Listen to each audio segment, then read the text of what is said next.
নমস্কার, দেখছেন রিপাবলিক বাংলা। আপনাদের সঙ্গে রয়েছে আমি বিশাখা। জবাব চাই বাংলা শুরু করব, তবে এই মুহূর্তে সবথেকে বড় ব্রেকিং নিউজের দিকে আগেই নজর রাখবো। নির্বাচনের ভবিষ্যৎ কি হবে তা আগামীকাল জানা যাবে। অর্থাৎ যে পুরো নির্বাচন রয়েছে সেই পুরো নির্বাচনের ভবিষ্যৎ কি তা জানতে হবে আগামীকালই, কারণ কালই সরকারি আধিকারিকদের সঙ্গে ফোনে কথা বলবেন রাজ্য নির্বাচন কমিশনার সৌরভ দাস। স্বাস্থ্য সচিবের সঙ্গে যাবতীয় পরামর্শের কথা এখনো পর্যন্ত উঠে আসছে। নির্বাচনের ভবিষ্যৎ কি হবে সেইটা নিয়ে আজকে যখন প্রশ্ন করা হয়েছিল মুখ্য সচিবকে, তখন তিনি বলেছিলেন যে রাজ্য নির্বাচন কমিশন এই নিয়ে যাবতীয় সিদ্ধান্ত নেবে, এবং তার মধ্যেই যেটা ব্রেকিং নিউজ উঠে আসছে, নির্বাচনের ভবিষ্যৎ কি হবে তা আগামীকাল, তার জন্য আমাদের চোখ রাখতে হবে নির্বাচন কমিশনের দিকে।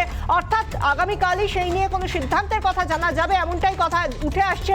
কাল সরকারি আধিকারিকদের সঙ্গে ফোনে কথা বলবেন রাজ্য নির্বাচন কমিশনার সৌরভ দাস। আমরা এই নিয়ে কথা বলবো। আমাদের সঙ্গে সরাসরি রয়েছেন আমাদের প্রতিনিধি বিট্টু রায়চৌধুরী। বিট্টু, কি জানা যাচ্ছে এখনো পর্যন্ত রাজ্য নির্বাচন কমিশন সূত্রে?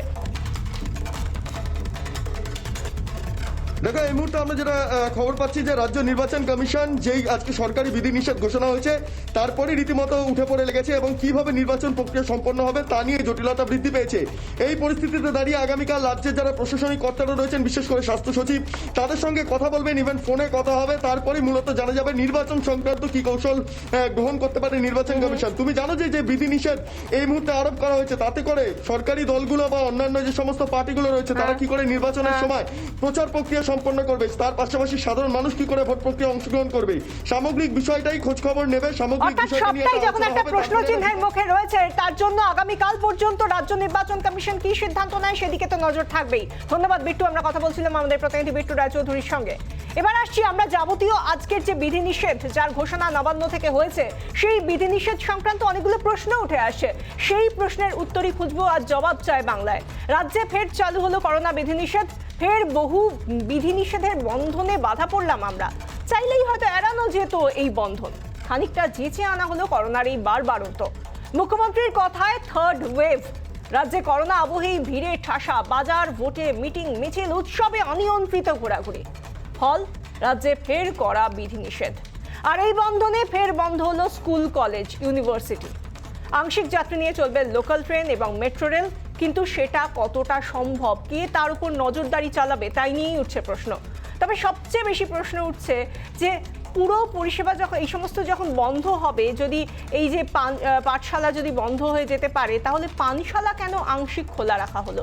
অর্থাৎ শিক্ষা প্রতিষ্ঠান সম্পূর্ণভাবে বন্ধ, তাহলে আংশিকভাবে খোলা রাখা হচ্ছে এই পানশালাগুলো। সেই প্রশ্নটা আগেও উঠেছিল, এবারও উঠছে। এই আংশিক উপস্থিতির দিকে কতটা নজর রাখা হবে, যেটা বলা হচ্ছে 50% উপস্থিতির কথা, সেটাকে মনিটর করবে কে? সব থেকে বেশি সমস্যায় পড়বেন অফিস ফেরত যাত্রীরা, কারণ লোকাল ট্রেন বন্ধ সন্ধ্যে 7টার পর। বিকেলের পর রেলে অস্বাভাবিক ভিড়ের সম্ভাবনা উড়িয়ে দেওয়া যায় না। রাত 10টার পর বার অথবা সিনেমা হল থেকে যারা বেরোবেন, তারপর জারি যে থাকছে বিধিনিষেধ, অর্থাৎ রাত্রিকালীন বিধিনিষেধ, সেই ক্ষেত্রে পুলিশি সমস্যায় পড়তে হবে না তো? যারা পানশালা থেকে, সিনেমা হল থেকে 10টার পর বেরোচ্ছেন, তারা তো সেই সমস্যায় ভুগবেন বলে আশঙ্কা ইতিমধ্যেই করছেন, তাদের মনে প্রশ্ন উঠছে। এরকমই একাধিক প্রশ্নের উত্তর অধরা। এই পরিস্থিতির মধ্যেই রাত পোহালেই জারি হচ্ছে কড়া বিধিনিষেধ। আমরা এই নিয়েই কথা বলবো। আমাদের সঙ্গে আজকে যারা আলোচনায় অংশ নিয়েছেন তাদের মধ্যে আমাদের সঙ্গে এই মুহূর্তে রয়েছেন বিশিষ্ট চিকিৎসক কুণাল সরকার। ডাক্তার সরকার, আপনাকে প্রথমেই স্বাগত জানাবো আমাদের আলোচনায়। এবং যেটা আমরা দেখতে পেলাম যে বিধিনিষেধ, যেটা হয়তো আমরা গতকাল থেকেই ভাবছিলাম যে এই আংশিক যে বিধিনিষেধের বিষয়টা বা আংশিক লকডাউন বলে আমরা যেটাকে জানি, সেই দিকেই হয়তো এগোচ্ছে। ইতিমধ্যেই কড়া বিধিনিষেধের বার্তা দেওয়া হয়েছে, ঘোষণা করা হয়েছে। আপনার কি মনে হয় এটাই কি একমাত্র সুরাহা ছিল এই সমস্যার? দেখো বিশাখা, কথাটা হলো বিধিনিষেধ কখনো এরকম একটা প্যান্ডেমিককে সে তার কন্ট্রোল করতে পারে না। তার যা সামান্য এফেক্ট বা সামান্য ইনফ্লুয়েন্স থাকে, সেটা হচ্ছে টাইম স্কেলটাকে কিছু মাইনার মডিফিকেশন করে এদিক ওদিক যাতায়াত করে। ইট নেভার ডিটারমিনস দ্য বিহেভিয়ার বা the ultimate impact of a pandemic. কখনোই না, কখনো করেনি, এটাতেও করবে না। এইবার আমার তোমার অসুবিধেটা এই সময় কি? আমার তোমার অসুবিধাটা এই সময় হচ্ছে যে আজকে সন্ধেবেলা যেখান দিয়ে ওমিক্রন ঢুকেছিল, সেই দিল্লির কথা যদি ভাবো, যে সেই দিল্লিতে ইনফেক্টিভিটি রেট মোটামুটি 6-6.5%-এর কাছে ঘোরাঘুরি করছে, আর কলকাতা লাফিয়ে গেছে প্রায় 30% প্লাসে। অর্থাৎ আমরা আমাদের যে এই ঢিলেমিটা, এই যে হুজুগ হুল্লোড় করার টেন্ডেন্সিটা, এই যে পার্ক স্ট্রিটে আমরা একটা মানে সেই হাতে মানে কি বলবো জনজোয়ারের মধ্যে যিশু পুজো করলাম, এই যে ব্যাপারগুলো, এগুলোকে এইবারে আমাদের বালখিল্যটা একটু বেশি বাড়াবাড়ি হয়ে গেছে। It is far too much. এবং এই লেভেল অফ প্যান্ডেমিককে কন্ট্রোল করতে গিয়ে কে 48%, কে 51%, কে 52%, এগুলো যে লেখে, যে ইস্যু করে সেই বেশি আনন্দ পায়। আর যে মানুষগুলোর ওপর এটা প্রয়োগ করা হবে তারা দৈনন্দিন প্রাত্যহিক ব্যবহারিক জীবনে কিছু ভুগবে। এছাড়া এর বিন্দুমাত্র কোনো ইম্প্যাক্ট আগেও ছিল না, খুব একটা বেশি ইম্প্যাক্ট থাকবে না। একটাই এফেক্টের আছে, সেটা হচ্ছে একটা সেন্ট্রাল মেসেজিং। সেই সেন্ট্রাল মেসেজিংটা কি না, আমরা এখন দলে দলে পালে পালে লক্ষ লক্ষ লোকেরা এদিক ওদিক আমরা যেন ভিড়ভাট্টা না করি, সেটা হয়তো আমাদের গভর্নমেন্ট এই সময় খুব একটা ভালো চোখে দেখবেন না। আর এই যে হঠাৎ করে কোথাও কিছু নেই, লোকাল ট্রেন 7টায় বন্ধ, এটাকে আমি বলি অ্যাজ অ্যান অ্যাডমিনিস্ট্রেটিভ মুদ্রা দোষ। ওই যে কলেজে র্যাগিং হতো না, যে ছেলেটা সবচেয়ে একটু রোগা পাতলা বয়স, যে হেঁটে যাচ্ছে সেই পাতলা ছেলেটার মাথায় একটা চাটি মেরে দিয়ে চলে যাচ্ছে।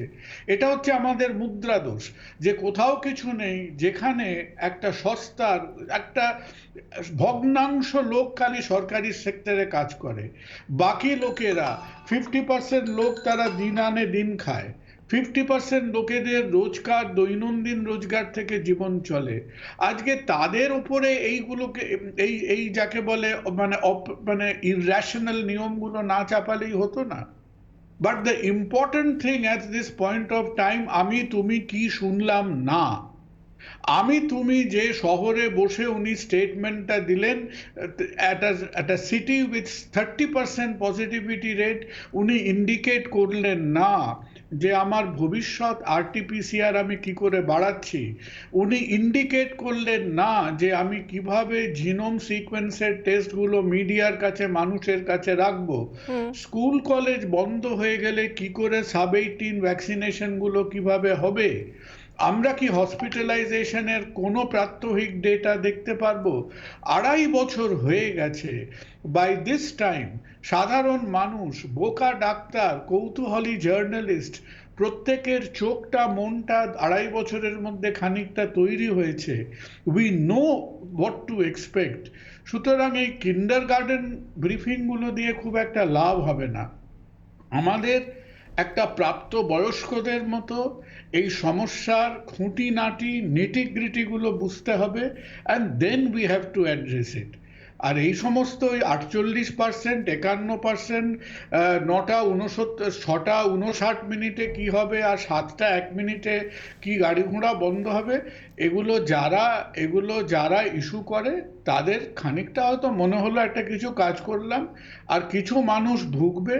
But does it change the behavior of the pandemic? It does not. Testing changes the behavior of the pandemic. তারা যদি হসপিটালাইজেশন আমাদের বোঝাতে পারেন, that influences the nature of the pandemic. এবার আমরা মনে হয় যে আমরা হাফ প্যান্টটা ছেড়ে ফুল প্যান্টটা পরে একটু অ্যাডাল্ট ভাবে, প্রাপ্তবয়স্কদের মতো ভাবে এই হামাগুড়ি খেলাটা বন্ধ করে let us play a grown ups game. That is very important. আপনার কাছে একটা শেষ প্রশ্ন রাখবো ডক্টর সরকার, যে আমরা জানি সামনে গঙ্গাসাগর মেলা আছে 14 তারিখ, 15 তারিখ পর্যন্ত রেস্ট্রিকশন জারি। সেক্ষেত্রে যদি গঙ্গাসাগর মেলা নিয়ে কোনো রকম পজিটিভিটি থাকে, অর্থাৎ মেলা হবে, সেই জায়গাটাকে কিভাবে দেখবেন? দেখো, তার উপরে তো মানুষের দ্যাট উইল রিপ্রেজেন্ট দ্য মানে কি বলবো মানে উন্মাদনার শিখর বলতে হবে সেটাকে। কলকাতা হয়ে লোকেরা গঙ্গাসাগর যাবে, যে জায়গাটার 32% পজিটিভিটি রেট, সেই জায়গাটায় লোকেরা এসে খাটিয়ে তারা সেই ভাইরাল লোডটা নিয়ে একটা ডিস্ট্রিক্টে যাবে যেখানে আশা করা যায় যে সেখানকার নিরপরাধ মানুষগুলো এখনো এতটা এর ছোঁয়াটা পায়নি। একদম। এটা কি তুমি আমাকে বলছো যে বুকে ধরে একটা শিক্ষিত সমাজে কোনো মানুষ রিয়েলি করতে পারবে এই কাজটা? অনেক ধন্যবাদ আপনাকে আমাদের সঙ্গে থাকার জন্য আজকের এই বিশেষ দিনে, যখন এই বিধিনিষেধ আরও একবার রাজ্যে দেখানো হলো। আদৌ কোনো দিশা আমরা আগামী দিনে পাই কিনা সেদিকে তো আমাদের নজর থাকবেই, এবং আমাদের অবশ্যই এক্সপেকটেশনও থাকবে যে এখান থেকে হয়তো শৃঙ্খলা আমরা ভাঙতে পারবো। অনেক ধন্যবাদ ডক্টর সরকারকে। আমাদের সঙ্গে এই মুহূর্তে আমাদের আলোচনায় যোগ দিয়েছেন ডক্টর অরুণ সিং, জাতীয় স্বাস্থ্য উপদেষ্টা আমাদের সঙ্গে রয়েছেন আলোচনায়, এবং এই সঙ্গেই আমরা পেয়ে যাচ্ছি তৃণমূল মুখপাত্র কৃষাণু মিত্র স্টুডিও থেকে আমাদের সঙ্গে রয়েছেন আমাদের সঙ্গে বিজেপি মুখপাত্র সন্ময় ব্যানার্জি। আপনাদের তিনজনকেই স্বাগত জানাই, এবং সেই সঙ্গে আমরা আলোচনায় তো যাবই, কিন্তু তার আগে আজকে কোন কোন বিষয়, কোন কোন জায়গায় যে 15টা পয়েন্ট করে আজকে নবান্ন থেকে নির্দেশিকা জারি করা হলো কড়া বিধিনিষেধের, সেগুলো কি কি এবং কোথায় কোথায় আমরা চোখ রাখবো। রাজ্যে করোনার চোখ রাঙানিকে উপেক্ষার ফল, ভোটে লাগামহীন ভিড়, উৎসবে ঠাসাঠাসি, হাটে বাজারে অসচেতনতার ছবি। পরিণাম মুখ্যমন্ত্রীর কথায় রাজ্যের তৃতীয় ঢেউ। অবশ্যম্ভাবী ছিল রাজ্যে কড়া বিধিনিষেধ ফিরিয়ে আনা। দুদিন আগেই গঙ্গাসাগরে মুখ্যমন্ত্রীর কথাই মিলেছিল তারই ইঙ্গিত। রবিবার নবান্ন থেকে মুখ্য সচিব ঘোষণা করলেন রাজ্যে ফেরানো হচ্ছে কড়া বিধিনিষেধ। করোনা ঘাড়ে নিঃশ্বাস ফেলছে, সংক্রমণে লাগাম রাখাই চ্যালেঞ্জ। বাড়ানো হচ্ছে কোভিড বেড, হাসপাতাল। তাই ভিড়ে লাগাম পরানোই ছিল একমাত্র উপায়, যাকে বলে ব্রেক দ্য চেন। প্রথম ঘোষণা হলো স্কুল কলেজ থেকে। মুখ্য সচিব নবান্ন থেকে ঘোষণা করলেন রাজ্যে সোমবার থেকে আপাতত বন্ধ থাকছে স্কুল কলেজ বিশ্ববিদ্যালয়। আগামীকাল থেকে সমস্ত স্কুল কলেজ ইউনিভার্সিটি আগামীকাল থেকে বন্ধ থাকবে। ঘোষণার মধ্যেই মুখ্য সচিব জানান, রেস্টুরেন্ট বার 50% ক্যাপাসিটিতে চলবে, 10টার সময় বন্ধ হয়ে যাবে। সিনেমা হলস আর থিয়েটার্স যেটা 50% ক্যাপাসিটিতে চলবে, 10টার পরে বন্ধ হয়ে যাবে। ফের বন্ধ হলো স্কুলের দরজা। সবে মাত্র ধুলো ছেড়ে স্কুলে ঘন্টা পড়েছিল। আবার বন্ধ হয়ে গেল swimming pool, spa, gym, beauty parlour ও সেলুন। পুরোপুরি বন্ধ হলো রাজ্যের বিনোদন পার্ক, চিড়িয়াখানা ও পর্যটন স্থলগুলি। তাহলে কেন আংশিক খোলা রাখা হলো সিনেমা হল, রেস্টুরেন্ট ও বার? 7টার পরে বন্ধ করে দিলে গিয়ে যাবো কিরকম বাড়িতে? মানুষের তো সমস্যা হতেই পারে, কারণ ট্রেনের পথে যাদের বাড়ি যাতায়াত হয় তাদের তো অসুবিধা হতেই পারে। কিছু কিছু প্রশ্নের উত্তর কিছুতেই মিলছে না। পাঠশালা পুরোপুরি বন্ধ, পানশালা আংশিক খোলা কেন? রেলে 50% যাত্রী নিয়ে চলাচলে নজরদারি চালাবে কে? শপিং মলে 50% ক্রেতায় অনুমতি, নজর রাখা সম্ভব? রেস্তোরাঁ, সিনেমা হল রাত 10টা পর্যন্ত খোলা, আবার রাত 10টা থেকেই রাজ্যে নাইট কারফিউ জারি। রাত 10টায় বেরোলে পুলিশ আইনি ব্যবস্থা নিলে? এটা সম্পূর্ণভাবে রাজ্য সরকারের অনুপ্রেরণায় এবং নবান্ন স্পন্সর্ড আজকে থার্ড ওয়েভ এই মুহূর্তে পশ্চিমবঙ্গে চলছে, যার জন্য বর্তমান সরকার যেটাকে প্রতিহত করবার জন্য বা এর সঙ্গে একে কমব্যাট করবার মতো পর্যাপ্ত পদ্ধতি বা সরকারের কাছে সেই সাধন নেই। প্রয়োজন হলে আরও কড়াকড়ি করা হবে, আর প্রয়োজন না হলে শিথিল করা হবে। দেখা যাক আগামী কয়েকদিনে করোনা ইনফেকশনের রেটটা কমে কি বাড়ে। আমার ধারণা আবার কাল থেকে কমবে। রাজ্যের ঘোষণার পর ইতিমধ্যেই শুরু হয়েছে রাজনৈতিক চর্চা, কিন্তু সাধারণ মানুষের প্রশ্ন একটাই, লাগামহীন ভিড় আর অসতর্কতায় আগেই রাশ টানলে এই পরিস্থিতি পর্যন্ত আমাদের যেতে হতো কি? ট্রেনের সংখ্যাটা বাড়ালে ভালো হতো, বাসের সংখ্যা বাড়ালে ভালো হতো। যে জায়গায় ভিড়গুলো হয়, যে রুটগুলো, সেইখানে সংখ্যাটা বাড়ালে একটু ভালো। সেইটা হচ্ছে ভালো রকম পরিকল্পনা করা দরকার। একটা সিদ্ধান্ত হঠকারিতা করাটা কখনোই দরকার নেই। এইসব ক্ষেত্রে একটা সিদ্ধান্ত সুপরিকল্পনার সাথে করা দরকার।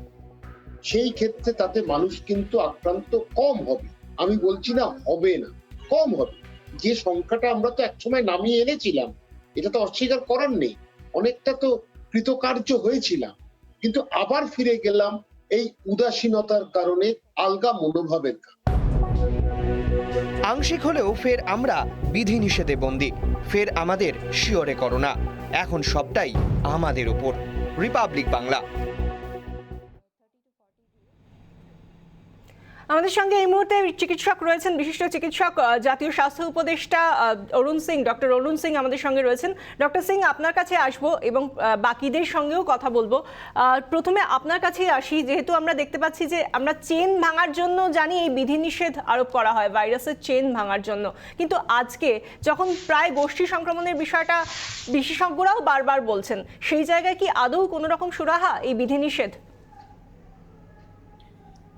দেখুন, বিষয়টা হচ্ছে এটা একটা অ্যাডমিনিস্ট্রেটিভ অর্ডার এবং এই অ্যাডমিনিস্ট্রেটিভ অর্ডারের আগেও করা হয়েছে এবং যেহেতু কেস দ্রুত বেড়েছে সেটা, কিন্তু অ্যাকচুয়ালি কোভিড যদি সাধারণ মানুষ হিসাবে বুঝতে হয়, আমার মনে হয় একটা ফান্ডামেন্টাল মিস্টেক হচ্ছে। আমরা কোভিডটাকে শুধু একটা ইনফেকশাস ডিজিজ পার্সপেক্টিভে দেখছি, অর্থাৎ একটা ভাইরাস আমাদের শরীরে ঢুকছে এবং সেখান থেকে অন্যদের ইনফেক্ট করছে এবং তারপরে সেটা ছেড়ে দিচ্ছে। এইটা অ্যাকচুয়ালি আজকে দাঁড়িয়ে প্রায় 2 বছরের বেশি হয়ে গেল কোভিডে। সারা পৃথিবী আজকে একটা নতুন শব্দ ব্যবহার করতে আরম্ভ করেছে। কোভিডের মোকাবিলা করতে গেলে we have to understand it is not an epidemic, it is syndemic. Syndemic অর্থাৎ হচ্ছে যে একাধিক জিনিস, শুধু কোভিড আলাদা নয়, একাধিক জিনিস হচ্ছে কোভিডের কে অ্যাম্পলিফাই করে এবং সেই অ্যাম্পলিফিকেশনগুলোকে যদি বন্ধ করতে হয় তাহলে আমি বলবো প্রথমে আমাদের ভয় কিসের? প্রত্যেক 3 বছর পরে প্যারা ইনফ্লুয়েঞ্জা হয়, আমরা হচ্ছে যে অনেক লোক আক্রান্ত হয় কিন্তু তাতে ভয় থাকে না। মানুষের ভয়, যেটা ওয়েভ বলতে গেলে বোঝা যায়, মানুষের ভয় যে তাহলে কি আবার আমরা হাসপাতালে ভর্তি হতে হবে, আবার কি আবার বেড পাবো না, আবার কি আমরা মৃত্যুর মুখে চলে যাব, এই ভয়টা আজকে প্রায় 2 লক্ষ পেপার বেরিয়ে গেছে কোভিডের ওপরে।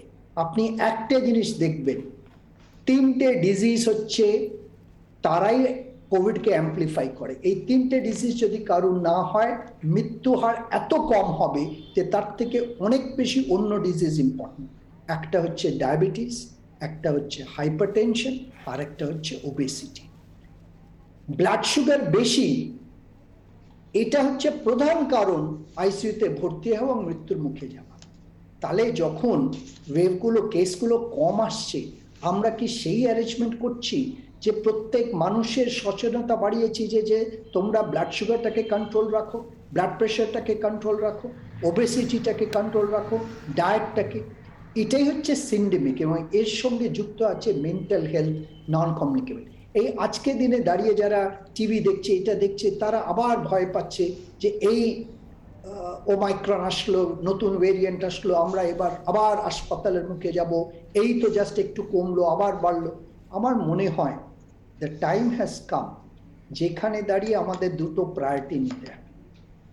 এক, যে ডিজিজগুলো আছে এবং শিশুরা এমনি প্রোটেক্টেড, সারা পৃথিবীর আপনি ইতিহাস দেখে নিন, যতগুলো ডেথ হয়েছে, ম্যাক্সিমাম ডেথ হয়েছে above the age of 80 years, তারপরে হচ্ছে 50 থেকে 80। এখানে ডক্টর সিং, আপনাকে একটু এই বিষয়টা আমি একটু জানতে চাইবো আপনার কাছ থেকে, যে আপনি বলছেন শিশুরা প্রোটেক্টেড, কিন্তু এখন এই ওমাইক্রন বলুন বা এই থার্ড ওয়েভের অ্যাডভেন্টে বলুন, অনেক বিশেষজ্ঞরা বলছেন যে শিশুদের মধ্যেও এর কিছু সিমটম পাওয়া যাচ্ছে, আর্লি সিমটম কিছু পাওয়া যাচ্ছে। এখনো কি শিশুরা প্রোটেক্টেড যদি থার্ড ওয়েভ বলা হয় বা ওমাইক্রন ভেরিয়েন্টের কথা বলা হয়? খুব ঠিক কথা আপনি বলেছেন। শুনুন, আমি আবার বলছি, দুটোকে আলাদা করতে হবে। শিশুরা কোভিড ইনফেকশনে হতে পারে, ওমাইক্রনের ক্ষেত্রে বেশি হতে পারে, সিমটমসও আসতে পারে, কিন্তু তাদের নিঃশ্বাস প্রশ্বাসের কষ্ট, তাদের হাসপাতালে ভর্তি হওয়ার প্রয়োজন, তাদের কোনো চিকিৎসা লাগবে, এই প্রয়োজনটা অনেক কম। ইনফ্যাক্ট ওমাইক্রনটা ডেল্টা থেকেও কম। আপনি যেসব দেশে আমাদের দেশ থেকে আগে হয়েছে, তারা একটা কথা পরিষ্কার বলছে যে এইটা। ফলে শিশুরা আজকে SARS-CoV-2 নয়, 2002-তে যখন SARS-CoV-1 হয়েছিল তখনও কিন্তু একটা প্যাটার্ন আছে। শিশুদের সিমটম হলেও তাদের চিকিৎসা লাগবে না, তাদের ভর্তি হতে হবে না। ফলে অভিভাবকদের সেই ভয়টা, আমি দায়িত্ব নিয়ে বলতে পারি, নির্ভয় থাকা উচিত। আমি কেন? হ্যাঁ, কিন্তু যে শিশুদের ডায়াবেটিস থাকবে, যে শিশুদের অন্য কোনো কোমরবিডিটি ডিজিজ আছে, তাদের কেয়ারফুল থাকতে হবে অর্থাৎ যে তাদের আপনার সেই কাছ থেকে ডক্টর disease-টা সিং আপনার কাছ থেকে আমরা চিকিৎসা যেন দুটো ঠিক পয়েন্ট মতো পেলাম, হয়। যেটার মধ্যে একটা খুব পজিটিভ পয়েন্ট যেটা আপনি এখনো পর্যন্ত বললেন যে শিশুরা সুরক্ষিত। আবার প্রথমে যে কোয়েশ্চেনটা আপনি রেজ করলেন, বিশেষ করে যে ডায়াবেটিস, হাইপারটেনশন, ওবেসিটি যাদের আছে তাদেরকে প্রোটেক্ট করার জন্য যে সময়টা কোভিড কিছুটা কম ছিল সেই সময় প্রশাসনিক কি ব্যবস্থা ছিল। আমি এই কথাটা নিয়েই, এই প্রশ্নটা নিয়েই আমি আসবো। তৃণমূল কংগ্রেসের মুখপাত্র কৃষাণু মিত্র আমাদের সঙ্গে রয়েছেন। কৃষাণুবাবু, আপনার কাছে আসবো। আমরা জানতাম যে কোমরবিডিটি এই টার্মটা ভীষণভাবে কোভিডের সঙ্গে রিলেটেড, ভীষণ রকম এইটার সঙ্গে জড়িত এই শব্দটা, এবং সেগুলো কি কি সেটাও আমরা জানতাম। যে কথাটা বললেন ডক্টর অরুণ সিং, সেটা কতটা ব্যবস্থা নেওয়া হয়েছিল প্রশাসনিক তৎপরতার জায়গা থেকে? এটাই তো বিষয়টা হচ্ছে যে সবাই ডাক্তার, হ্যাঁ, কিন্তু যেটা অরুণদা ডক্টর সিং যেটা বললেন, উনি পাবলিক হেলথ নিয়ে ডিল করেছেন, উনার টোটাল লাইফ স্প্যানটা উনি পাবলিক হেলথ নিয়ে, তো উনি যেটা বলছেন ওটা আরও বেশি করে আমাদের সমাজের জন্য যুগোপযোগী আজকের দিনে দাঁড়িয়ে। আমি কেন আপনাকে বলছি, আমি আপনাকেই বলার সুযোগ দেবো, কিন্তু আমি জাস্ট একটা ইলাবোরেশন দিচ্ছি। আমি কেন আপনাকে এটা জিজ্ঞাসা করলাম, কারণ আমরা জানি যে গভর্নমেন্টের একটা অ্যাডভাইজারি বোর্ড থাকে, সেখানে একটা কমিটি থাকে, তারা যথেষ্ট এক্সপার্ট বিশেষজ্ঞ যারা তারাই সেখানে থাকেন, তো তারা নিশ্চয়ই তাদের এক্সপার্ট ওপিনিয়ন দিয়েছেন। সেই কোন ব্যবস্থাটা প্রশাসনের তৎপরতা দেখা গিয়েছে বা কোন ব্যবস্থা নিয়েছে প্রশাসন? যেটাই আমি রিপিট করছি, যেটা ডক্টর সিং বললেন, তার কারণ হচ্ছে সব ডাক্তার কিন্তু পাবলিক হেলথ নিয়ে ডিল করে না। আপনি অনেক ডাক্তারকে দেখাচ্ছেন, তারা ব্যক্তিগত কোনো কমার্শিয়াল এস্টাবলিশমেন্টের ডাক্তার হতে পারে, কিন্তু we should take it from people like doctor Arun Singh. উনি যেটা বললেন যে এইগুলো তো আমরা প্রথম ফেস করছি না, এটা আমাদের থার্ড ওয়েভকে সম্মুখীন আমরা। এর আগে দুটো ওয়েভের যেমনিভাবে আমরা ট্যাকেল করেছি, এবং শুধু তো আমরা একটা অঙ্গরাজ্য না, সারা ভারতবর্ষ, সারা পৃথিবী যেভাবে ট্যাকেল করেছে, যেভাবে প্রোটোকলস এসছে, সেগুলোকেই আবার পুনরায় বলবৎ করা হয়েছে সময়, মানে যেহেতু ওমিক্রনের বা নতুন ওয়েভটা বাড়ছে বলে। তো এটাকে অন্যভাবে দেখে, এই যে এরকম ফ্লিমজি কিছু গ্রাউন্ড দেওয়া হলো, বার খোলা কেন, স্কুল বন্ধ কেন, স্কুলটা ম্যান্ডেটারি, ওটা হচ্ছে ভলেন্টারি। আপনি প্রাপ্তবয়স্ক যাবেন না আপনার বিবেচনায় ছেড়ে দিন, কিন্তু স্কুল খোলা থাকলে সেখানে শিশু থেকে একদম সেই যারা ক্লাস 12 অবধি সকলে যাবে। তারা হয়তো প্রাপ্তবয়স্ক, তারা ফিরে এসে বাচ্চাটার কাছেও বাড়িতে আসছেন, সেটা নিয়েও তো ভাবতে হবে। সেটাই তো প্রাপ্তবয়স্কদের যে তাদের যে সমাজ এবং তাদের পরিবারকে নিয়ে সচেতন হতে হবে, এইগুলোই তো বিষয়, যে আমি কতটা সচেতন। আজকে পশ্চিমবঙ্গকে এমনভাবে দেখাতে চেষ্টা করলে ঠিক হবে না যে আমরা যেন একটা কোনো আইল্যান্ডে বাস করছি। আমরা ভারতবর্ষের যে অন্যান্য স্টেট যেই মেজার্স নিচ্ছে, আমরা কম বেশি আমাদের মতো করে সেইগুলোকে ইমপ্লিমেন্ট করছি, এবং এটা সেকেন্ড ইয়ার রানিং কি থার্ড ইয়ারে আমরা এখন পা দিচ্ছি। তো এই প্রোটোকলগুলোই প্রথম লকডাউনে হয়েছিল, এইভাবেই আমরা লকডাউন থেকে ওভারকাম আপনি যে পয়েন্টটা করেছিলাম। বলছেন, আমি এই পয়েন্টটা নিয়ে আবার একবার ডক্টর অরুণ সিং এর কাছেই আসবো, যে আমরা যেটা দেখেছিলাম, যেভাবে শুরু করেছিলাম, ঠিক সেভাবেই আজকে এতগুলো বছর বাদেও কিন্তু একই প্রোটোকল মেনে চলছি, কিন্তু সেই করোনার যে স্পাইকটা উঠছে, অর্থাৎ যেভাবে পিক নিচ্ছে, সেই পিকেই আস্তে আস্তে সেদিকেই আমরা যাচ্ছি। আমি জাস্ট একটা অ্যাড করছি, ডক্টর সিং, উনার থেকেই আমার শোনা যে সম্ভবত এরকম একটা ভাইরাস বা এরকম একটা প্যান্ডেমিক প্রায় 12 বছর কি অনেক ক্ষেত্রে 20 বছর ফেরত আসে প্রত্যেক বছর। এটা কি আমি ভুল বলছি দাদা? হ্যাঁ, ঠিকই বলছেন।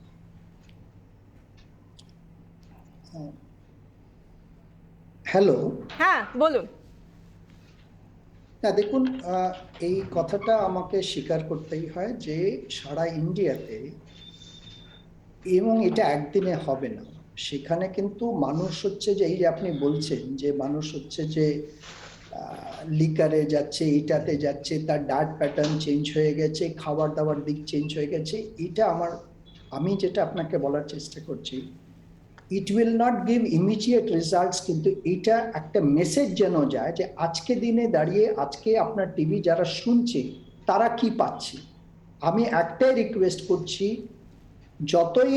যতই রেস্ট্রিকশনস হোক, যারা ডায়াবেটিসের পেশেন্ট, যারা হাইপারটেনশনের পেশেন্ট, যারা জানা নেই যে ডায়াবেটিস আছে, তারাও যেন ব্লাড সুগারটা চেক করেন।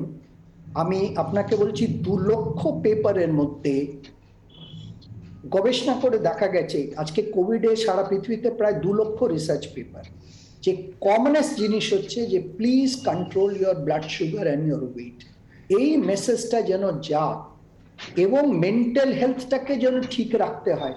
কোভিডটাকে মোকাবিলা করতে গেলে এগুলো তো অ্যাডমিনিস্ট্রেটিভ স্টেপস, কিন্তু পার্সোনাল স্টেপস হিসাবে আমি বলবো যে সোশ্যাল কন্ডিশনিং, হাউসিং, এমপ্লয়মেন্ট, যার জন্য আমি একটা নতুন শব্দ ব্যবহার করলাম, সিন্ডেমিক, অর্থাৎ অনেকগুলো ডিজিজ আমাদের দেশে সিনক্রোনাইজ করে, অনেক কিছু সিনক্রোনাইজ করে। ভাবতে হবে যে গরিব মানুষ যদি ট্রেনে না আসতে পারে, সে কি তার আর্থিক অবস্থাটা কিভাবে চলবে, সেটাও গভর্নমেন্টকে ভাবতে হবে, আমাদেরও ভাবতে হবে। একদমই আমরা এই জায়গা থেকে মেন্টাল হেলথ না ঠিক থাকলে আমি কোভিড মোকাবিলা করতে পারবো। একদম অত্যন্ত গুরুত্বপূর্ণ একটা পয়েন্ট আপনি বললেন, মেন্টাল হেলথ। এই বিষয়টা নিয়ে আমরা হয়তো অনেকটাই পিছিয়ে গিয়েছি। গত 2.5 বছর ধরে আমরা যে লড়াইটা লড়ছি, সেখান থেকে বারবার বাধাপ্রাপ্ত হয়েছে আমাদের মেন্টাল হেলথ, এটাই কিন্তু হয়ে এসেছে। এবং সেই জন্যই হয়তো বিধিনিষেধ এই কথাটা শুনলেই মানুষ কোথাও গিয়ে একটু পিছিয়ে যান। আমরা একটু সন্ময়বাবুর কাছে আসবো। সন্ময়বাবু, কি মনে হয় এই যে আবার সেই 2.5 বছর আগের প্রোটোকলে ফিরে যাওয়া, এবং এই সঙ্গেই যেটা বলা হচ্ছে যে 7টার পরে আর কোনো লোকাল ট্রেন চলবে না, 10টা পর্যন্ত পানশালা হোক, রেস্তোরাঁ হোক, সবকিছু খোলা থাকবে, তারপরে আবার বিধিনিষেধ, এবং এই প্রশ্নটা উঠে আসছে যে যারা 10টার সময় সিনেমা হল থেকে পাব থেকে বেরোবেন তারা বাড়ি যাবেন কি করে, কারণ যানবাহন তো পাবেন না, কারফিউ হয়তো সরাসরি বলা হয়নি কিন্তু বিধিনিষেধ থাকবে। না, বিষয়টা প্রথমেই বলি, আলোচনার দুটো পার্ট। একটা ডক্টর অরুণ সিংহ বলছিলেন মেডিকেল পার্ট, আমি সেই ব্যাপারটায় যেতে চাই না, কারণ আমি ও ব্যাপারে কোনো ওয়াকিবল নই, মেডিসিনের পার্টটায়। কিন্তু যে মূল জায়গাটা যেটা নিয়ে আলোচনা হচ্ছে, যে আজকের এই যে পরিস্থিতিটা তৈরি হয়েছে, আমি এখানে খুব পরিষ্কারভাবে একটা কথা বলতে চাই। আমি কোনো একটা ক্রিমিনাল অফেন্স করলাম, তার দায়টা যদি আপনি নেন, সেটা যেমন অবিচার হবে, ঠিক তেমনি আমি পার্ক স্ট্রিটে হুল্লোড় করলাম, আমি ইকো পার্কে হুল্লোড় করলাম, আমি এমপি কাপে হুল্লোড় করলাম, আর ট্রেন যাত্রীরা তার ফসল ভুগবে কেন? গত 15 দিন 1 মাস যাবৎ সোশ্যাল প্ল্যাটফর্মে পাবলিক হেলথের ওপর যারা কাজ করেন সেসব ডাক্তারবাবুরা বারবার আমাদের সতর্ক করেছেন, আমাদের প্রশাসন আমাদের সরকারকে সতর্ক করেছেন যে তৃতীয় ঢেউ কিন্তু আছড়ে পড়বে। তারপর একটা প্রশাসন, একটা সরকার 25শে ডিসেম্বর হতে দিল, 31শে ডিসেম্বর হতে দিল, 1 জানুয়ারি উদ্দাম হতে দিল। ডাক্তার কুণাল সরকার একটা কথা, খুব প্র্যাকটিক্যাল কথা বলেছেন কদিন আগে, বললেন সকালে আমরা উদ্বিগ্ন, রাতে আমরা উত্তাল। এই যে কালচারটা, এই কালচারের ফসল কেন ট্রেন যাত্রীরা ভুগবে বলুন তো? আজকে ট্রেনে দূরপাল্লার যে মানুষগুলো দিন আনি দিন খাই মানুষগুলো কলকাতায় আসেন, মফস্বল থেকে আরেকটা মফস্বল শহরে যান, তারা কি অপরাধ করলো আপনি বলুন তো? কেন তারা ফসলটা বুক করবে? একটা সরকার, একটা প্রশাসন। আপনারা জানেন কিনা জানি না, মহেশতলা বাটানগরে 1 লাখের ওপর মানুষ সমবেত হয়েছিল 1 জানুয়ারি রাতে, শুধু শান, বাবুল সুপ্রিয় এবং আরেকজন গায়িকার গান শুনতে। ভাবতে পারেন, অধিকাংশ মানুষের মাস্ক ছিল না। সরকারি ব্যবস্থাপনায় সারা পশ্চিমবঙ্গে বিভিন্ন অঞ্চলে সরকারি ব্যবস্থাপনায়, সরকারি পৃষ্ঠপোষকতায় উদ্দাম নৃত্য হয়েছে, নাচ হয়েছে, হাজার হাজার মানুষ সমবেত হয়েছে। আর আজকে মানুষ যখন মৃত্যুর মুখে যাচ্ছেন, তখন চিফ সেক্রেটারি বলছেন স্কুল কলেজ বন্ধ। ঠিক এই পয়েন্টটা থেকেই আমি আরো একবার কৃষাণু বাবুর কাছে যাব, এবং সেই সঙ্গে জানিয়ে দেবো আমাদের সঙ্গে এই মুহূর্তে আমাদের সঙ্গে আলোচনায় রয়েছেন ফুয়াদ হালিমও, এবং আপনাকেও স্বাগত জানাই। আপনার কাছেও আসছি ফুয়াদ বাবু, কিন্তু তার আগে একবার কৃষাণু বাবুর কাছে আসবো। যে কৃষাণু বাবু, মেলা, খেলা, উৎসব, এই নিয়ে বারবারই বিরোধীরা তৃণমূলকে এবং অর্থাৎ শাসক দলকে কটাক্ষ করে। এই কোভিড আবহে যখন বিধিনিষেধ জারি, তার কিছুদিন আগেও এই ধরনের আমরা দেখলাম, 25 তারিখ হোক বা 31 তারিখ হোক বা 1 জানুয়ারি হোক, তাতেও মানুষের ঢল নেমেছে রাস্তায়। প্রশ্ন উঠেছে যে কেন এই বিধিনিষেধ উৎসবের আগে কড়াকড়ি করা হলো না বা আরোপ করা হলো না? এটা হচ্ছে গতকাল বরেলিতে, যদি আপনারা দেখান, অমিত শাহর মিটিং, চিত্রটা একটু দেখবেন। গতকাল বরেলিতে অমিত শাহর মিটিং, এবং যেটাকে অমিত শাহ নিজে টুইটারে লিখছেন জনসমুদ্র। তো বিষয়টা হচ্ছে যে হিপোক্রেসিটা কোথায়? না, আমি এটা গতকাল, আজকে দেখাবো না। আমি একটু আপনাকে জিজ্ঞাসা করি, আমি একটু জিজ্ঞাসা করি আপনাকে, আপনি যেটা বলছেন সেটা যদি সত্যি হয়, তাহলে কি 25 তারিখ, 31 তারিখ বা 1 তারিখ পশ্চিমবঙ্গের চিত্রটা ভুল হয়ে যায়? না না না, আরে বাবা, আমি আবার বলছি, এটা আপনাদেরই অন্যান্য কলকাতার জায়গাগুলো থেকে কোভিড ছড়ায়নি। ভারত, এই আমি- আধ ঘন্টা আগে তাদের শো দেখুন বাদায়ু ইউপিতে, আপনাদের রিপাবলিক ভারতের শো বাদায়ু ইউপিতে আপনাদের অ্যাঙ্কার কোন প্যানেলিস্ট এবং জনসমুদ্র সেখানে ক্রাউড জড়ো করে রেখেছে, একজনের মুখে মাস্ক দেখছেন, কোন পুলিশের লোকেরা আছে সেখানে উইদাউট মাস্ক, আপনাদের অ্যাঙ্কারও সেখানে মাস্ক ফের পরেননি দৈনিক দুর্ভাগ্য। তো সংক্রমণের বিষয়টা শীর্ষে হচ্ছে দেখুন, কলকাতা। আপনাকে আপনি একটু খুব- বলি, খুব- একটু ডেটাবেস দিয়ে বলি। ফের দৈনিক সংক্রমণের শীর্ষে কলকাতা, একদিনে ৩,১৯৪ জন আক্রান্ত, রাজ্যে মৃত ৮। ফের দৈনিক সংক্রমণের শীর্ষে কলকাতা। কলকাতা, আমি আবার বলছি, আমি আপনাকে এবার আমি যে প্রশ্নটাই ছিলাম সেই প্রশ্নটাই আসি। ভারতবর্ষে one of the best performing রাজ্য পশ্চিমবাংলা। আজকে আমাদের এখানে এখন 200+ কোভিড হাসপাতাল চলছে। আপনি মানুষকে শুধুমাত্র একটা দিক দেখাচ্ছেন কেন? আমি তো চাই যে আমাদেরকে, যেটা ডক্টর অরুণ সিং বললেন, যে আমাদের ব্যালেন্স করে চলতে হবে। আমরা ইকোনমিক অ্যাক্টিভিটি আমি সেই ব্যালেন্সের কথাই বলতে চাইছি, যে আমরা মানুষকে আবার চাইছি বলছি আপনাকে, আমি আবার গোড়ার দিকেই ফিরে আসছি। এই যে বিধিনিষেধ আরোপিত হলো 2 তারিখ, তাহলে কেন এর আগে, যেটা বারবার বলা হচ্ছিল যে এর আগে, আজকে যখন 5টার সময় আমাদের শো হচ্ছেটা কি, সেখানে ডক্টর অরিন্দম বিশ্বাস বলছিলেন যে এটা তো পুজোর পর থেকেই আমরা বলছিলাম যে এবার মানুষকে রাশ টানতে হবে ভিড়ে, মানুষকে একদিকে তাদের সচেতনতা রাখতে হবে এবং প্রশাসনকে সচেতন হতে হবে। তাহলে যদি বিধিনিষেধ আরোপ করতেই হতো তাহলে আগে কেন করা হলো না, এটাই আমার প্রশ্ন। তার কারণ হচ্ছে আমরা ইকোনমিক অ্যাক্টিভিটিকে জিরো করে দিতে পারি না। অনেক কারুর জীবিকা, অনেক কারুর আমি বুঝতে পারলাম। আমি একবার আসবো ডক্টর ফুয়াদ হালিমের কাছে, বাম নেতা এবং চিকিৎসক ডক্টর ফুয়াদ হালিম, আপনি কি বলবেন? না, আমি সর্বপ্রথম যেটা বলি যে ডক্টর অরুণ সিং যে কথাটা বললেন, ডায়াবেটিস, হাইপারটেনশন ও ওবেসিটি, তার সঙ্গে একটা জিনিস, এই যে 2 লক্ষ পেপারগুলো যেটা অনুসন্ধান করেছে, তারা গরিব দেশে হচ্ছে যারা অপুষ্টিতে ভুগছে তাদের উপরে হচ্ছে কোভিডের কি প্রকোপ আছে সেটা খুব গভীরভাবে অধ্যয়ন হয়নি। যেটুকু অধ্যয়ন হয়েছে, যাদের পেটে হচ্ছে খাদ্যর অভাব আছে তাদের মধ্যে কিন্তু কোভিডের কারণের জন্য মৃত্যু বেশি হয়। ফলে আমাদের মতন দেশ যেখানে হচ্ছে খাওয়ার এবং সঠিক পুষ্টির অভাবের অনেক হচ্ছে জায়গা রয়েছে, সেখানে কিন্তু কোভিডের প্রকোপ কিন্তু মৃত্যুর হচ্ছে সংখ্যা বাড়াবে। আরেকটা বিষয় আছে, সেটা হচ্ছে যাদের শরীরে অপুষ্টি রয়েছে তাদের কিন্তু ভ্যাকসিন ফেলিয়ার হওয়ার প্রবল সম্ভাবনা আছে। ফলে শুধু ভ্যাকসিন দিয়ে দিলে হবে না, যদি সেই শরীর, যেখানে আমি ভ্যাকসিন দিয়ে যে জিনিসটা আমি কার্যকরী করতে চাইছি, তার জন্য শরীরের যে মৌলিক যে উপাদানগুলো রয়েছে, পুষ্টির বিভিন্ন অংশগুলো, সেটা যদি না হাজির থাকে তাহলে ভ্যাকসিন কোনো কাজে আসবে না। ফলে এই কথাটা আমাদের ভারতবর্ষে বিশেষ করে মাথায় রাখতে হবে।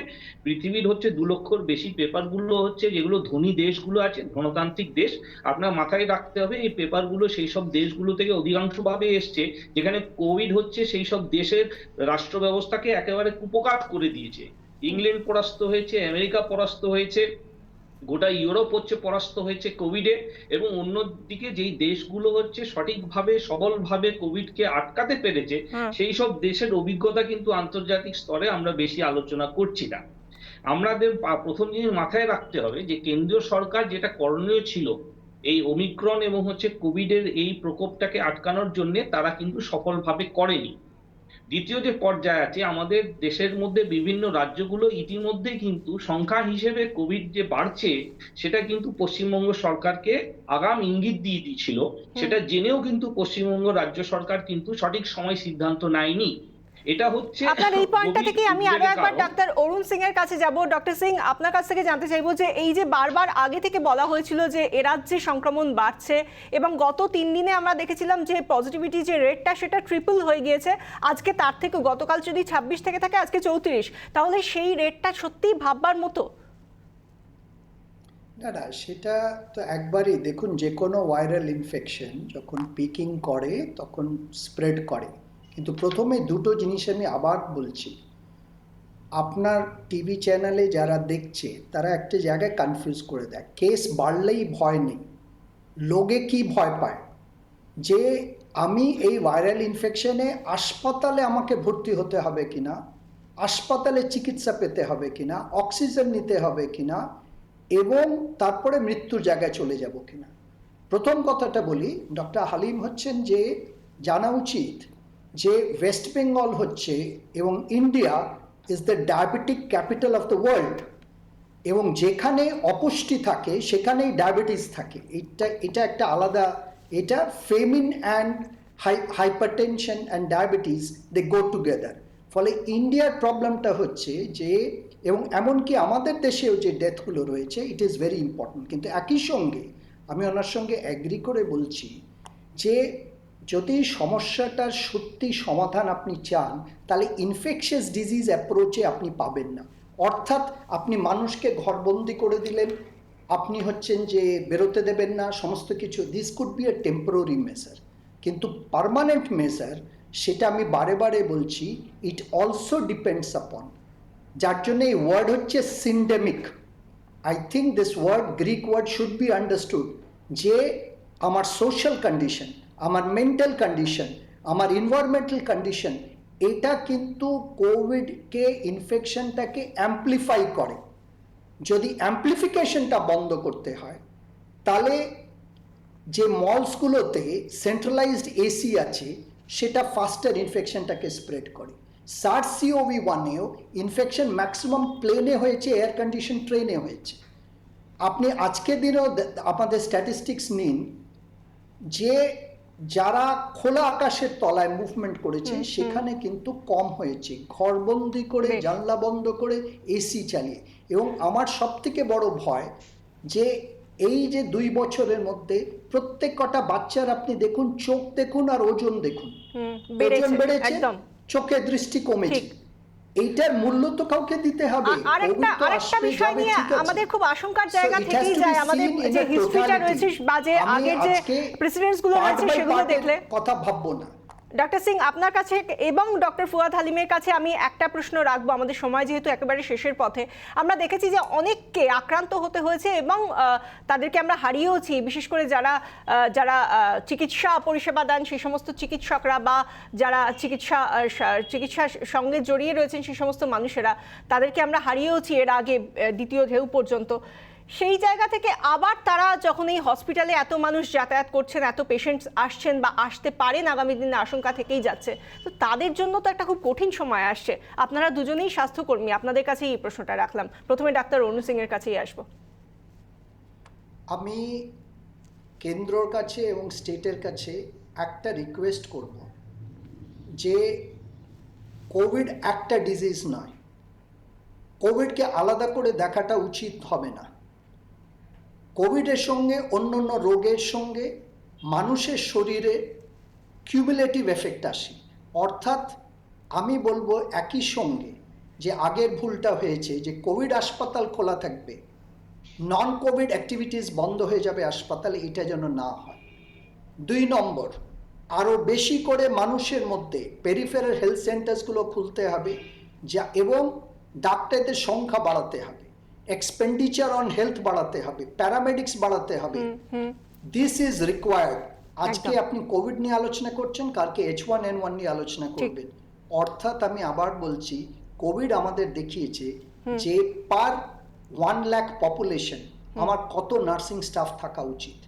যে দেশগুলোতে 1 লক্ষ পপুলেশনের উপরে 4000-এর বেশি নার্সিং স্টাফ আছে, সেখানে কিন্তু কোভিড হলেও মৃত্যু হার কিন্তু খুব কম। উন্নত দেশেও যেখানে বেশি, আমাদের সময় যেহেতু কম, আমি একবার ডক্টর ফুয়াদ হালিমের কাছে আসবো। আপনার কি মনে হয় যে এই যে এত এত এত একটা বড় ওয়েভ আসতে চলেছে বলে আশঙ্কা করা হচ্ছে, সেই জায়গা থেকে হেলথ যে ইনফ্রাস্ট্রাকচার এবং যারা হেলথ প্র্যাকটিশনার বা চিকিৎসক, তাদের জন্য কতটা টাফ টাইম আসতে চলেছে? আপনার জন্য সময় 1 মিনিট। না, এটা খুবই কঠিন সময়। কেন আমরা জানি কোভিডে যদি পেশাগতভাবে আমরা মৃত্যুর সংখ্যা দেখি তাহলে সর্বপ্রথম যে পেশা আসে সেটা হচ্ছে চিকিৎসক এবং স্বাস্থ্যকর্মী, দ্বিতীয় আসে পুলিশ কর্মী, তৃতীয় আসে সাংবাদিক, যদি পেশাগতভাবে আমরা মৃত্যুর সংখ্যাটা দেখি। এই পরিস্থিতির মধ্যে আমরা গতকালকে doctor Satyanarayan Chowdhury, deputy CMOH Purulia হাসপাতালকে কোভিডে হারিয়েছি, কোভিড কারণের জন্য হারিয়েছি। ফলে মৃত্যু যখনই হবে আপনি দেখবেন চিকিৎসক ও স্বাস্থ্যকর্মী সব থেকে আগের সারিতে থাকবে। এবং এই যে আমরা পাচ্ছি, যদিও হচ্ছে মর্টালিটি কম থাকলেও, যেহেতু ভারতবর্ষ একটা জনবহুল দেশ, এত বড় সংখ্যায় হচ্ছে মানুষ সংক্রমিত হবে, তার মানে খুব ছোট অংশ যদি পার্সেন্টেজ হিসেবে মৃত্যু হয়, সেই মৃত্যুর মধ্যে কিন্তু চিকিৎসক স্বাস্থ্যকর্মীরা সামনের দিকে থাকবে। এটা হচ্ছে অলিখিতভাবে বলা যায় আজকে। ফলে একেবারে যেরকম দেশকে রক্ষা করা যায় সেভাবে হচ্ছে চিকিৎসক এবং স্বাস্থ্যকর্মীদেরকে নেমে পড়তে হবে। আমরা আশা করছি প্রশাসন এবং সরকার সেভাবে সিদ্ধান্ত নেবে। সময় শেষ ডক্টর হালিম। আমরা এরপরে চলে যাব সন্ময় বাবুর কাছে। সন্ময় বাবু, প্রশাসনিক যে তৎপরতা, করা বিধিনিষেধ আরোপ, কিভাবে দেখছেন? আপনার কাছ থেকে ওয়ান লাইনার নেব, 30 সেকেন্ড সময়। দেখুন, সরকারকে সিরিয়াস হতে হবে, হিপোক্রেসি বন্ধ করতে হবে, খেলা মেলা উৎসবে মন বন্ধ করতে হবে। এই যে গত একটা মাস, ডিসেম্বর মাসে একটা তথ্য দিই বাংলার মানুষকে, প্রায় 2000 কোটি টাকা আবগারি শুল্ক বাবদ রাজ্য সরকার 1 জানুয়ারি পর্যন্ত আয় করেছে। এই যে 25শে ডিসেম্বর, 31শে ডিসেম্বর, 1 জানুয়ারি সমস্ত উৎসবে মানুষকে বিভোর রাখার পেছনে এটা একটা ফাইন্যান্সিয়াল কারণ। 2000 কোটি টাকা রোজগার করেছে। সময় শেষ সন্ময় বাবু। আমরা আসবো কৃষাণু বাবুর কাছে। কৃষাণু মিত্র, আপনার কাছে আসবো। মেলা, খেলা, উৎসব নাকি মানুষের সচেতনতা নাকি জনস্বাস্থ্য? আমরা আপনাকে দিলাম 30 সেকেন্ড সময়। আমাদের সবই ব্যালেন্স করে চলতে হবে। আমাদের ইকোনমিক অ্যাক্টিভিটিও জিরো করলে চলবে না, পাবলিকের মধ্যে সচেতনতা বৃদ্ধি করতে হবে, এবং যেটা ভালনারেবল পপুলেশন, যেটা প্রান্তিক মানুষ বা বাচ্চা যাদের 18 বছরের নিচে, তাদেরকে আমাদের প্রোটেকশন দিতে হবে। বেসিক্যালি সরকারকে সবকিছু সমন্বয় করে চলতে হবে। আর যারা 2000 কোটি টাকার পরিসংখ্যান দিলে, তাদের বলে রাখি এর থেকে বরের অনেক বেশি আয় বিহার এবং গুজরাটে লিকার ব্ল্যাক করে বিজেপির নেতা এবং কর্মীরা করেছে। আমরা বুঝতে পারলাম। আমাদের একেবারেই সময় শেষ। একদম শেষে যখন আজকে এই বিধিনিষেধ নিয়ে কথা হচ্ছে, করোনা, ওমাইক্রন সবকিছু নিয়ে কথা হচ্ছে, তখন আমরা আলোচনা শেষ করার আগে একবার ডাক্তার অরুণ সিং এর কাছেই যাব। আপনাকে 1 মিনিট সময় দেব ডাক্তার সিং, এবং জানতে চাইবো আজকে যে জায়গায় আমরা দাঁড়িয়ে আছি সেই জায়গা থেকে সাধারণ মানুষের জন্য আপনার কি বার্তা?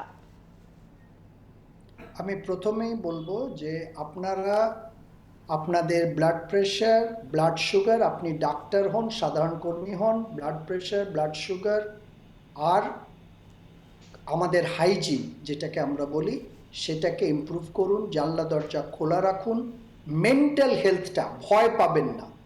এখন পর্যন্ত ওমাইক্রন, এটা কোথাও পৃথিবীতে প্রমাণ হয়নি যে ওমাইক্রন আসার কারণে বেশি মৃত্যু বেড়েছে বা বেশি অ্যাডমিশন হচ্ছে। এটা যখন প্রমাণ নেই তখন শুধু ভেবে এগিয়ে লাভ নেই। আর আপনারা দাবি করুন, যেরকম আপনারা মন্দির মসজিদ করছেন, ছোট ছোট হাসপাতাল করুন, নার্সিংহোম করুন, লোকের সংখ্যা বাড়ান যারা আপনাদের সঠিক পরামর্শ দিতে পারে। এটা health and education are the 2 pillars on which a country is made, এবং দুটোই দরকার।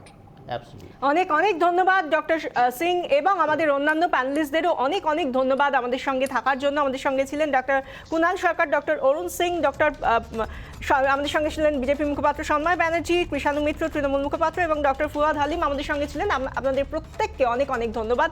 আজকে আমরা এই আলোচনা এখানেই শেষ করছি, এবং আলোচনা শেষ করতে গিয়ে একটা কথাই আমাদের এই আলোচনা থেকে উঠে এলো যে আতঙ্ক নয়, সচেতনতাই আমাদের আলোচনা এবং আমাদের তরফ থেকে মূল বার্তা।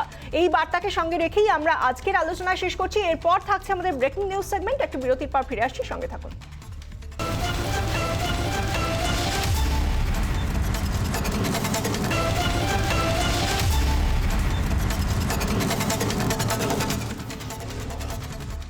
এবার আমরা চোখ রাখবো জবাব চাই বাংলার ব্রেকিং নিউজ সেগমেন্টে, এবং প্রথমেই যে ব্রেকিং নিউজ উঠে আসছে, রাজ্যে কড়া বিধিনিষেধ জারি হওয়ার পরে প্রশাসনিক তৎপরতা তুঙ্গে। গার্ডরেল দিয়ে ঘেরা হলো দীঘার সমুদ্র সৈকতে ঢোকার রাস্তা। আটকে থাকা পর্যটকদের জন্য বিশেষ বাসের ব্যবস্থাও করা হয়েছে।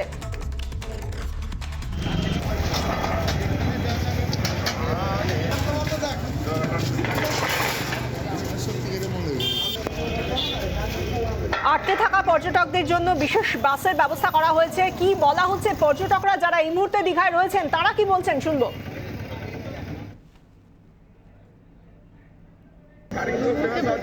আমাদের রিজার্ভেশন সমস্ত কিছু তো রয়েছে। পরশুদিন আমরা বেরিয়ে যাবো। আমরা আজকে সকালেই এসেছি, বুঝতে পারছি না হঠাৎ করে নিউজটা হয়েছে, আর অনেকদিন আগে থেকেই আমাদের কনফার্ম ছিল আসা।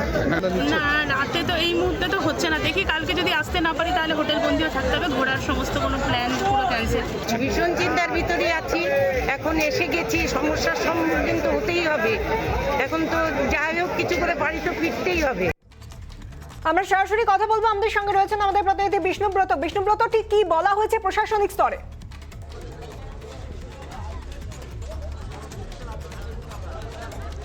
দেখো বিশাখা, যে জায়গায় দাঁড়িয়ে আছি, সকাল থেকে যে জিনিসটা আমরা আঁচ করছিলাম যে লকডাউন মনে ঘোষণা হলো, লকডাউন ঘোষণা হলো, ঠিক কিন্তু লকডাউন ঘোষণা হয়ে গেল আংশিক, যার পরে কিন্তু পর্যটন কেন্দ্রের উপর প্রভাব পড়তে চলেছে। লকডাউন ঘোষণা করা হয়েছে, কড়া বিধিনিষেধ কিন্তু উপচে পড়া ভিড় ছিল।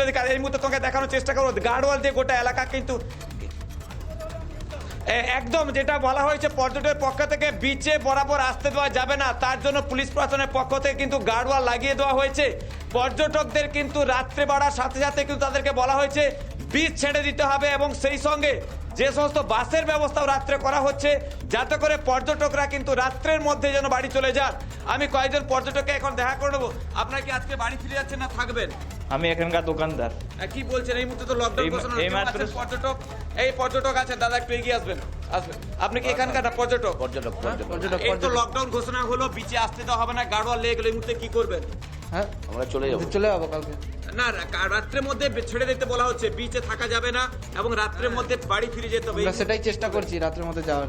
আমরা এক্ষুনি খাওয়া দাওয়া করবো, খাওয়া দাওয়া করে রাতারাতি বেরিয়ে যাবো। 9টার সময় গাড়ি ধরবো, আমাদের পার্সোনাল 4 চাকা আছে, 4 চাকা নিয়ে আমরা বেরিয়ে যাবো বাড়ি খড়গপুরের দিকে রওনা দেবো আমরা। আচ্ছা, এবার তো বাড়ি রামনগর, আমি চলে যাবো 9টার সময়। এই মুহূর্তে কি করবেন? এই মুহূর্তে এখনই বাড়ি চলে যাবো, আর কি করবো। রাত্রের মধ্যে তো বিচ ছেড়ে দিতে বলা হচ্ছে, হোটেল ছেড়ে দিতে হবে, বাসের ব্যবস্থাও করা হচ্ছে বিশেষভাবে, কি বলবেন? কিছু আর করার নেই তো, এরকম লকডাউন করলে বারবার আমরা তো এখন কি করে ব্যবসা চলবে। এমনি একটু শোন দাদা, রাত্রের মধ্যে তো বিচ ছেড়ে দেওয়ার কথা বলা হচ্ছে, এই মুহূর্তে কি আপনার কোনো সমস্যার মধ্যে পড়ছেন? আপাতত সমস্যা বলতে তো আমাদের তো যেতেই হবে, কিছু করার নেই। প্রশাসনের একটা অর্ডার যখন বেরিয়েছে, তো সেই অর্ডার তো আমাদের মানতেই হবে। আজকে কোনো সমস্যা মনে হচ্ছে যেহেতু গাড়োয়াল লেগে গেল, রাত্রের মধ্যে হোটেল ছেড়ে দিতে হবে। অর্থাৎ বোঝাই যাচ্ছে মানুষকে যখন এই হঠাৎ কোনো ঘোষণার মুখে তাদেরকে পড়তে হয়েছে, দীঘায় এত মানুষ এই মুহূর্তে রয়েছেন এবং তাদেরকে ফিরে আসতে হবে, সেই নিয়ে তারা এখন আশঙ্কার মধ্যে রয়েছেন কিভাবে ফিরবেন। অনেক ধন্যবাদ। আমরা কথা বলছিলাম, আমাদের সঙ্গে ছিলেন আমাদের প্রতিনিধি বিষ্ণুব্রত। এর পাশাপাশি আমরা যে খবরের দিকে নজর রাখবো, যে ব্রেকিং নিউজ এই মুহূর্তে মেট্রো সংক্রান্ত উঠে আসছে। মেট্রো রেল ইতিমধ্যেই জানা যাচ্ছে শেষ মেট্রোর সময়সীমায় পরিবর্তন করা হয়েছে। রাত 9:30টার পরিবর্তে রাত 9টায় শেষ মেট্রো। দক্ষিণেশ্বর থেকে শেষ মেট্রো রাত 8:48 এতদিন পর্যন্ত 9:30, রাত 9:30টায় শেষ মেট্রো চলতো, এখন তা 9টা, অর্থাৎ দক্ষিণেশ্বর থেকে শেষ মেট্রো চলবে রাত 8:48। আমরা কথা বলবো, আমাদের সঙ্গে রয়েছেন নিউজরুম থেকে আমাদের প্রতিনিধি সুখেন্দু সরকার। সুখেন্দু, মেট্রো কর্তৃপক্ষের তরফ থেকে কি বলা হয়েছে?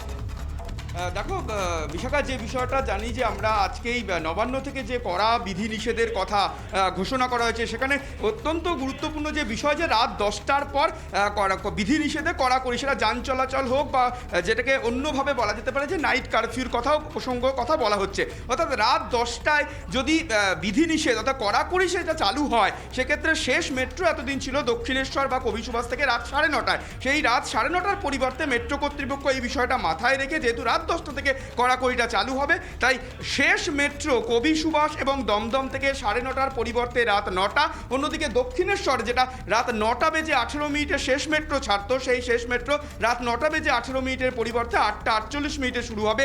বাকি সারাদিনে যেমন মেট্রো চলাচল শুরু হতো সকাল 7টা থেকে, সেই সময়সীমার কোনো পরিবর্তন হয়নি। যেহেতু রাত 10টা, বারবার যে কথাটা বলছি, রাত 10টা থেকে বিধিনিষেধ কড়াকড়ি করা হবে, এই টাইমিং এর পরিবর্তন হয়েছে। ধন্যবাদ সুখেন্দু। আমরা কথা বলছিলাম, নিউজরুম থেকে ছিলেন আমাদের প্রতিনিধি সুখেন্দু সরকার। এর পাশাপাশি আমরা যে ব্রেকিং নিউজে নজর রাখবো, বিধাননগর পৌর নিগমের বসুর কর্মী সভায় দেখা মিলল না তৃণমূল প্রার্থী সব্যসাচী দত্তের। আসন্ন বিধাননগর পুর নিগমের নির্বাচনের রণকৌশল ঠিক করতে সল্টলেকে কর্মী সভার আয়োজন করা হয়েছিল সুজিত বসুর তরফ থেকে, কিন্তু সেখানে দেখা মিলল না, সুজিত বসুর কর্মী সভায় দেখা মিলল না তৃণমূল প্রার্থী সব্যসাচী দত্তের। এই নিয়ে কথা বলবো, আমাদের সঙ্গে রয়েছেন আমাদের প্রতিনিধি নিউজরুম থেকে সৌমেন। কি জানা যাচ্ছে? তুমি যেরকম বললে বিশাখা, আমি আরও বিস্তারিত বলি। আজকে সল্টলেকে সুজিত বসুর তরফ থেকে একটা কর্মী সভার আয়োজন করা হয়েছিল, যে কর্মী সভায় বিধাননগরে যে 28 থেকে 41 পর্যন্ত প্রার্থীরা রয়েছেন ওয়ার্ডের, সেই প্রার্থীদের ডাকা হয়েছিল। সেইখানে আসেননি সব্যসাচী দত্ত। কেন? সব্যসাচী দত্তের ওয়ার্ড হচ্ছে 31 থেকে সব্যসাচী দত্ত এবার তৃণমূল কংগ্রেসের প্রার্থী হচ্ছেন। তাহলে 28 থেকে 41 পর্যন্ত প্রত্যেক প্রার্থীকে আসতে বলা হয়েছিল, কিন্তু সব্যসাচী দত্ত সুজিত বসুর সেই কর্মী সভায় আসেননি। প্রশ্ন হচ্ছে যে কেন আসেননি। রাজনৈতিক বিশ্লেষকদের মতে সুজিত বসু বসু এবং তুমিও জানো সুজিত বসুর সঙ্গে শুভজিৎ দত্তের বিগত কয়েক বছর ধরে একটা রাজনৈতিক টাসেল চলছে এবং সেই তাহলে কি বিষয়টাই জায়গা কি থেকে- সামনে আসছে এই নিয়ে তো প্রশ্ন ওঠা খুব স্বাভাবিক যখন তিনি অ্যাবসেন্ট থাকছেন। অনেক ধন্যবাদ। আমরা কথা বলছিলাম, নিউজরুম থেকে ছিলেন আমাদের প্রতিনিধি সৌমেন চক্রবর্তী। এর পাশাপাশি আমরা যে ছবির দিকে নজর রাখবো, ভিক্টোরিয়া মেমোরিয়াল, সেখানে আজ রবিবার, সেখানে নতুন বছরের রবিবারে যখন ভিড় হয়েছিল সেই জায়গা থেকে মাইকিং চালানো হলো যাতে সবাই মাস্ক পরেন, যাতে কোভিড বিধি মেনে চলেন। প্রশাসনের তরফ থেকে সেই তৎপরতার ছবি ধরা পড়ছে।